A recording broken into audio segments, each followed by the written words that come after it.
Dans ma précédente vidéo, là où je parlais de l'épargne, l'importance d'épargner, il y a un commentaire qui m'a le plus marqué.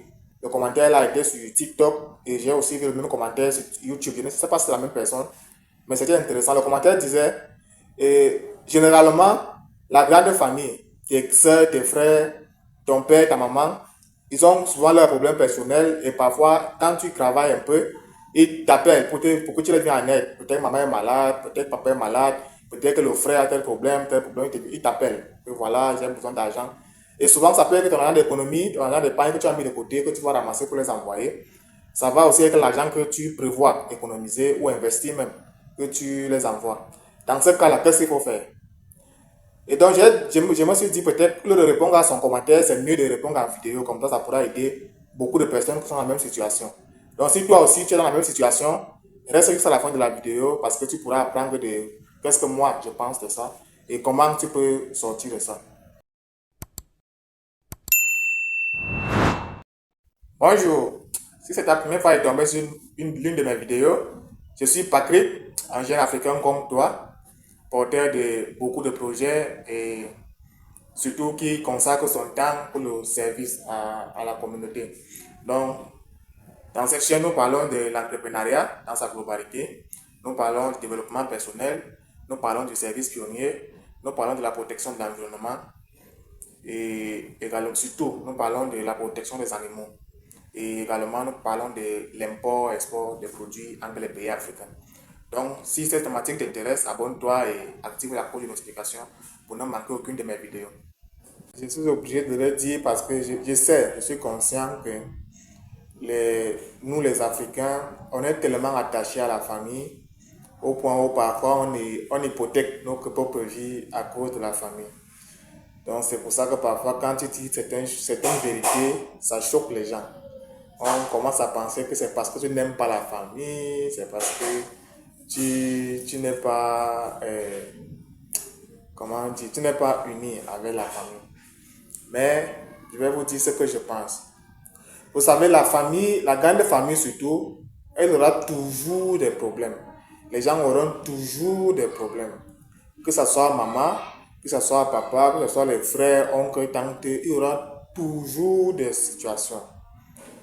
Mais une chose qu'il faut savoir, c'est que vous ne pouvez pas sauver tout le monde. Vous voyez? Et en même temps, personne ne va mourir parce que vous ne l'avez pas aidé. Personne.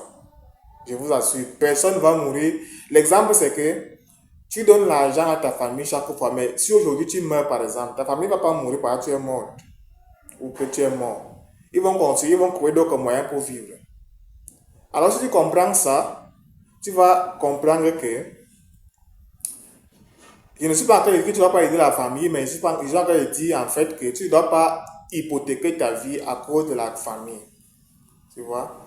Parce que si tu hypothèques ta vie à cause de la famille, tu vas finir par te retrouver plus pauvre que beaucoup parmi eux. Vous voyez? Donc, ce qu'il faut faire, c'est que, par exemple, je vais prendre un exemple simple. Si tu as le projet de vie, tu veux investir, tu veux entreprendre et que tu fais des économies, tu vas aider ta famille à comprendre qu'en fait, tu as des projets que tu dois réaliser et que tout le petit argent que tu gagnes, c'est dans ça que ça part. Et que si Dieu bénit tes projets dans les années, peut-être que dans 10 ans, 15 ans, tu pourras les aider facilement. Mais si tu les aides maintenant avec le peu que tu gagnes, et que peut-être que le petit travail que tu as fini par disparaître ou bien, je ne sais pas moi, quelque chose se passe, vous serez tous dans la même situation, dans la même pauvreté. Et pourtant, si tu te construis, tu te bâtis bien, tu peux aider ta famille. Dans 10 ans, ils seront même très contents, ils seront très fiers de toi. Donc, ce qu'il faut savoir, c'est que la famille, les gens vont toujours avoir des problèmes personnels, mais personne ne va mourir parce que tu ne l'as pas aidé. Ça, il faut vraiment garder ça à l'esprit. Personne ne va mourir parce que tu n'as pas donné l'argent. Quand tu demandes que tu n'as pas donné, va donner à quelqu'un d'autre, va trouver d'autres solutions. Donc, arrêtez de penser que la famille, vraiment, moi, je ne suis pas dans cette logique-là. Je ne suis pas en train de dire qu'il ne faut pas aider la famille. Aider la famille, mais en même temps, n'oubliez pas, surtout si vous êtes en train de vous construire, vous bâtir, la famille doit venir en second plan. Ça, c'est ma compréhension. Vous pensez que Dangote, par exemple, quand il commençait, il aidait tout le monde. Même aujourd'hui même. J'ai regardé une vidéo de quelqu'un de sa famille qui expliquait, je crois que c'est sa nièce, qui expliquait que Dangote est l'homme le plus riche de sa famille. Vous voyez? Donc pourquoi? Parce que d'une part c'est normal, parce que souvent quand on entend que tu es riche, on pense que l'argent que tu as, c'est pour partager aux gens. Non. Ton argent, c'est pour continuer à investir. Et pour aider ce que tu peux aider de manière à ce qu'eux-mêmes deviennent autonomes. Pas aider, pas seulement l'argent pour donner aux gens pour manger. Non. Quand tu aides quelqu'un, aide la personne de telle sorte que, de telle manière que il ne va plus jamais venir te poser. Si tu dis bien, tu vas lui dire que laisse-moi tranquille. Vous voyez?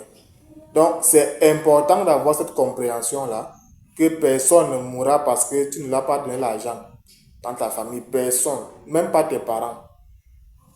Moi, je connais plusieurs fois, ma maman m'a dit qu'on n'a rien à manger ici. Ça fait un mois même, on n'arrive pas à manger. Mais je ne l'envoie pas l'argent, mais je n'ai pas appris que quelqu'un est mort parce qu'il ne mangeait pas. Ils vont toujours manger, ils vont toujours trouver des solutions. Donc, si tu comprends les choses comme ça, tu vas être détaché de certaines choses. Mais si tu prends ça à cœur, c'est comme, tu es toi seul, les gens sont dans un puits, par exemple. Allez, je vais prendre un exemple pour que vous compreniez mieux. Les gens sont dans un puits et toi tu es dehors. Et on te dit que tu dois tirer les gens là. Et donc tu envoies une corde, tu es toi seul. Ils sont peut-être que 10, 20 crânes là-bas dans le puits. Ils attrapent tous la corde au même moment et tu dois les tirer.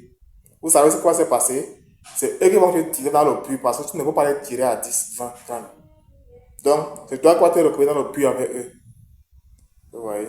C'est la même chose avec les biens matériels. Si tu penses que la famille est pauvre, il faut que pour peu que tu gagnes, tu donnes ça à tout le monde, tu vas te retrouver plus pauvre que eux-mêmes encore.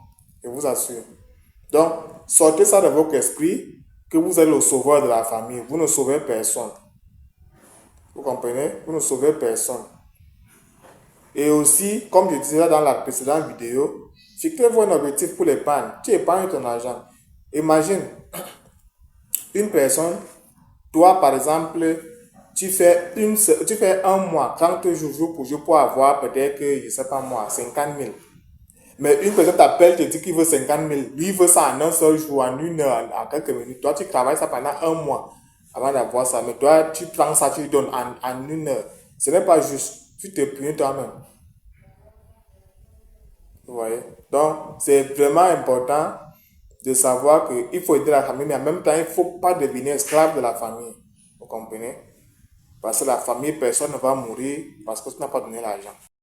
Ça, c'est ma réflexion. Donc, dites-moi ce que vous aussi vous pensez en commentaire. Si vous avez aimé la vidéo, partagez, commentez et abonnez-vous si vous n'êtes pas encore abonné pour continuer à recevoir de telles vidéos. Quant à moi, je vous dis à très bientôt pour une nouvelle vidéo. Ciao!